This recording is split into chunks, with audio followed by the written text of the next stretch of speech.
Yo, yo, yo, you say what? Hi guys, welcome back to You Say What. Thank you everyone for have subscribed, or if you haven't, please subscribe and like all the videos.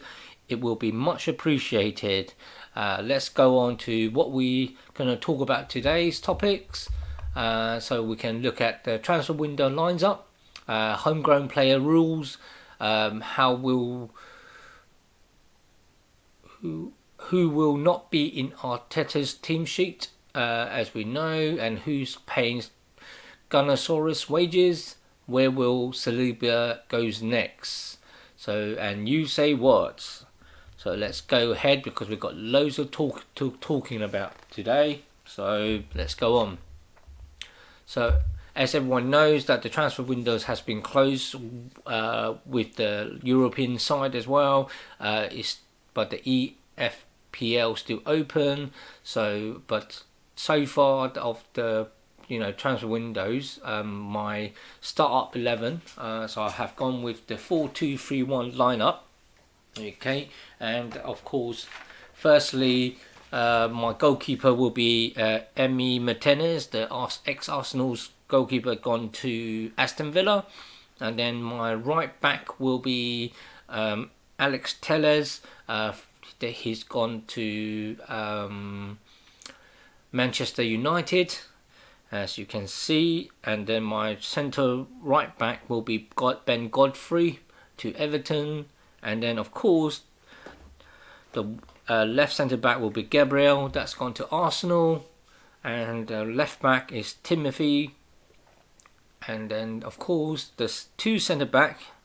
I think, my God, it will be great to see both of them in a one team up. But yeah, so Thiago Alcantara and Thomas Partey on the centre midfielder. That will be some midfielder, isn't it? On that. And then, of course, with the left wing, I have chosen Ollie Watkins, who done very well with Aston Villa, who beats Liverpool 7-2 and had a hat-trick as well on that. So it's a good start for him in Aston Villa and Ollie Watkins. And attacking midfielders, I would put Timo Werner to Chelsea. He didn't really play well at the moment at Chelsea, but I can see there's potential he will grow in his game. Then of course the right wing I have chose Amas Rodriguez. He's been doing quite well in Everton's. He's helped Everton's on a good run of the 4 games he had. And then of course the forward I have chosen Callum Wilson. So he has been playing well for Bournemouth, and now he's at Newcastle. It seems like he's fit in quite well as well.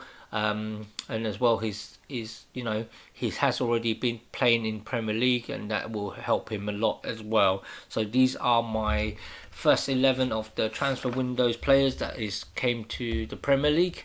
So let's go to the next topic. Okay. As everyone knows that at the moment Arsenal has to pick out 2 players out of the team due to this homegrown player rules. As you can see, the homegrown player rules is what they need is that they need a maximum of 25 squad player. 17 of them can be non-homegrown. So that means, if you can look at Arsenal has at the moment have 31 players in their team. Players that's gone on loan not included. So they actually got 31 player. As you know, the loan players that gone on loan is like Thomas Lucas Torreira, Matteo Conduzzi, Matha Forvestness. So they still got 31 players in there. The homegrown and under 21, they got 13 players that's in there.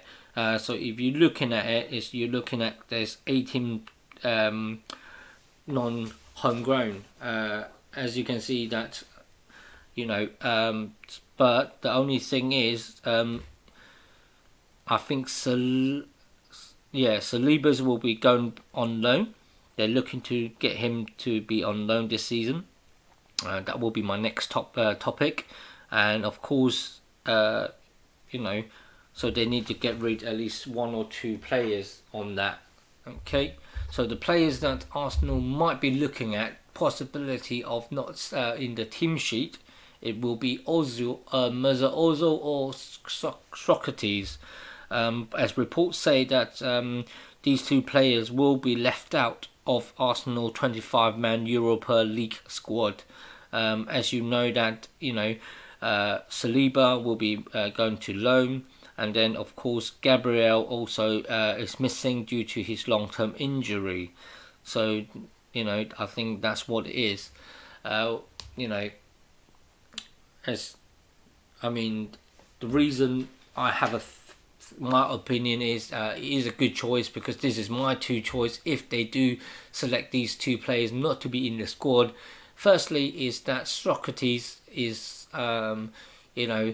he's not in Arteta plans, as he knows that we are trying to sell him off on that, and also Mirza Ozil also not an Arteta plan, and even he's got high wages.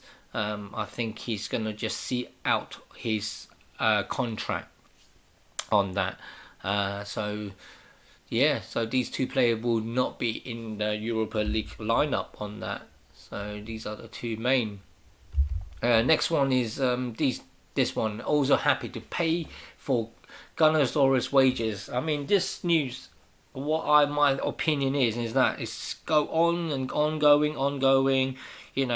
As people knows, this redundancy of 55 people, plus Gunnersaurus, is already been in the news since quite a few weeks or even month, I would say. That's there is redundancy on that. People just make it a bigger news with just said, oh, Gunnersaurus has been sacked. I mean, Gunnersaurus is the person that's in Gunnersaurus that has been sacked. The reason why is because there's no fans in the stadium, so there's not needed of that. And they did say that, reports say that he might come back after the fans going back to the stadium. So I don't know why people are making a big fuss of it, and then why Ozil is saying, "Oh, I'll pay for Gunnersaurus wage." I'm just thinking, okay, it's probably good for his PR and everything like that, but then what's the point? It's like, well, is just because of Gunnersaurus, then what about people that's been working there? Also, the other 55 redundancy or even 54 redundancy. Have you thought of that? Are you going to pay for their wages? So, and not only that, there's so many out there, companies and everything is also getting redundancy. Unfortunately, this Covid19, the pandemic, has caused people to lose their job at the moment. So what can each other do? So unfortunately, this is what it is. So people have to stop talking about it. About Gunnersaurus and stuff like that, because I think it's just a waste of time of speaking to like that. If he really I think if Ozil really want and really love the team, Arsenal, he should actually leave the club, go to another club to play football. I love Ozil. He is a great signing for us beforehand. But unfortunately, his playing style, it doesn't look like it's in Arteta plan. I think he should not sit there and not doing anything. He should actually try to find a club that will, at least play some football on that, or even go on loan. So I just don't understand, why this news are all about these. So I think that's my own opinion anyway. So, just let you know about that. Okay, so the next one. Okay, so as you know that William Saliba is going on loan, and Arsenal are looking to send him to Rennes before, but unfortunately that loan deal has fallen through. So they're looking at a championship club to Brentford. I think if he goes to Brentford, I think it's good to a championship club like Brentford. They have been playing well, and then also I think it's good for him to get to use of the English football as well, get experience, and stay in England to get the get to the environment in England as well. If he goes back to Rennes, I think it's no point, is it? To be honest, or Saint Etienne, or in that case as well, it's like he's just going back to France, and he's going to get used to in France again, and then when he comes back to play football in England, he wouldn't feel comfortable.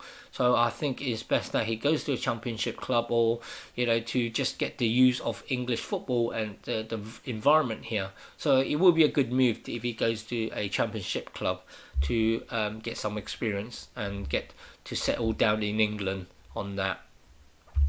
So next one, USaidWatz.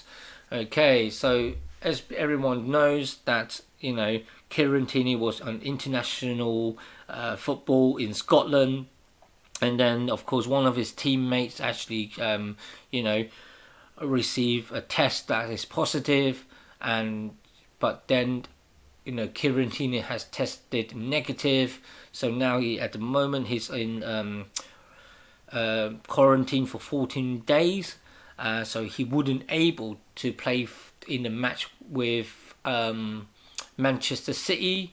So that is a bad news for Arsenal. Really bad news. Look, my own opinion is that I know that they need to do international duty due to they need to play the UEFA Europa kind of league, they need to play international, they need to get friendly games in as well, just to get the international duties, footballers to be together, to know everything, and then go to kind of the matches,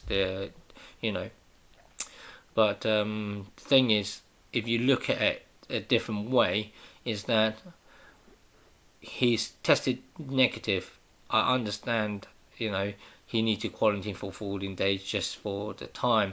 But if you look at a lot of things, it just doesn't make sense.